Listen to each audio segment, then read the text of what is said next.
जय माता की जय श्री राम। भाई एक भोग है, जैसे माँ काली को भोग लगाओगे तो उससे तुम्हारा संकट कटेगा, संकट दूर भी होगा।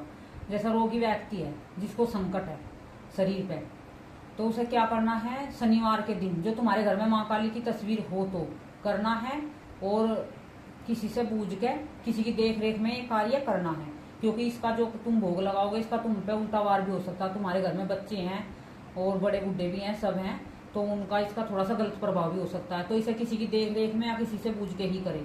जो तुम्हारे गुरु हो तो गुरु से पूछ के करो, या फिर जिसने वीडियो डाली है, जैसे मैं वीडियो डाल रही हूँ इसको, तो तुम एक बार कमेंट में करो कि ये भोग लगाना है, हम लगा सकते हैं कि नहीं लगा सकते हैं। तो उससे तुम्हें इस भोग का तुम्हें दुष्प्रभाव नहीं पड़ेगा। तो तुम्हें 3 पान के पत्ते लेने, जो घर में माँ काली की तस्वीर है तो उसको ही भोग लगाना है, ये जिस पर नेगेटिविटी है। और मंदिर में तुम सबसे अच्छा है तो तुम मंदिर में लगाया तो सबसे अच्छा है। घर में तो काली माँ की तस्वीर कम मिलेगी, जिसके जो दरबार चलाते हैं उन्हीं के घर में रहती है। तो तुम इसे एक काम करो, तुम मंदिर में लगा लेना, ठीक है। जहाँ माँ काली का मंदिर हो वहां पे जाना, तो तुम माँ काली के मंदिर में जाना, 3 पान के पत्ते लेना है। 3 पान के पत्ते लाकर उन्हें धोकर साफ कपड़े से पूछ लेना है। और तुम्हें मंदिर में जाके एक जायफल लेना है, 2 पतासे लेने हैं, 2 लौंग, 2 इलायची, ये चीज तुम्हें लेनी है। ये तुम अपनी सारी चीज ले जाओ। एक तेल का दिया ले जा सकते हो, तेल का दिया ले जाओ। उसके साथ में तुम्हें मिठाई, तुम्हारी मन की मर्जी है, साथ मिठाई ले तो ले, ना तो कोई जरूरत भी नहीं है। तो तुम ये तेल का दिया और ये 3 पान के पत्ते, एक जायफल, 2 पतासे, 2 लौंग, 2 इलायची लेनी है।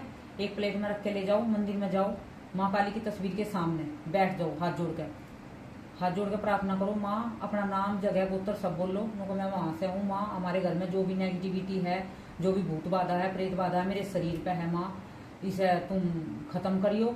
और मैं आपका परचन भोग लगा रहा हूँ, माँ इसे स्वीकार करियो।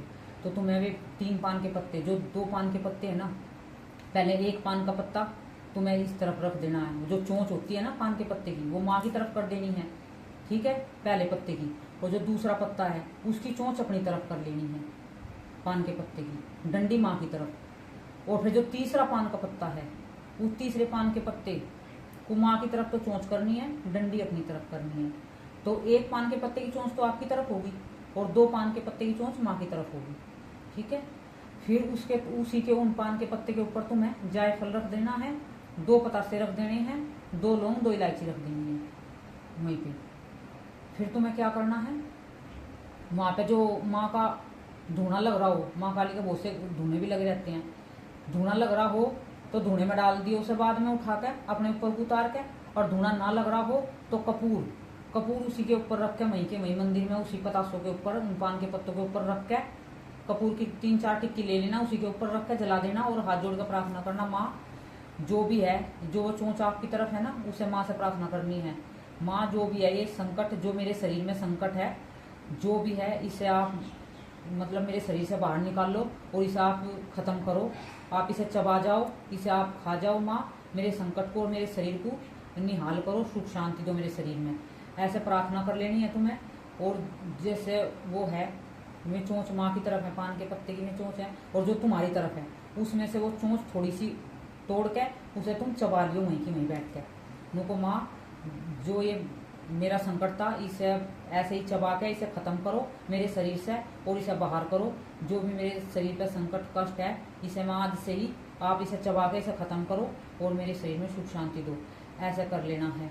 और घर पे करना चाहते हो तो घर पे वही किसी की उससे देख रेख में करना। मंदिर में तो तुम ऐसे भी कर पा सकते हो, कोई मंदिर में किसी से पूछने की जरूरत नहीं है, ना मंदिर में किसी से तुम्हें कुछ कहने की जरूरत है। मंदिर में तुम निडर होकर और बेफिक्र होकर कर सकते हो, एकदम निश्चिंत होकर मंदिर में। क्योंकि मंदिर में शक्तियाँ जागरूक होती है, वहाँ पे कुछ भी करते हो तो वहाँ का दुष्प्रभाव नहीं पड़ता। क्योंकि वहाँ पे जो भी चीज़ है वो माँ जैसे तुम्हारे साथ संकट गया हो तो वो सारा वहीं पे खत्म कर देंगी माँ। और जैसे तुम घर पे करते हो तो माँ का भोग लगाओगे तो गलत शक्ति आएंगी बाहर से, तो तुम्हारे घर में बच्चे आगे सामने है, बड़े बुढ़े आगे, तो उन पर वार कर जाएंगी वे शक्ति। तो तुम सबसे अच्छा कार्य है तो मंदिर में करना इस कार्य को, और मंदिर में करना, इसे करके देखना तुम 3 शनिवार, तुम्हें बिल्कुल राहत मिलेगी। जय माता की जय श्री राम।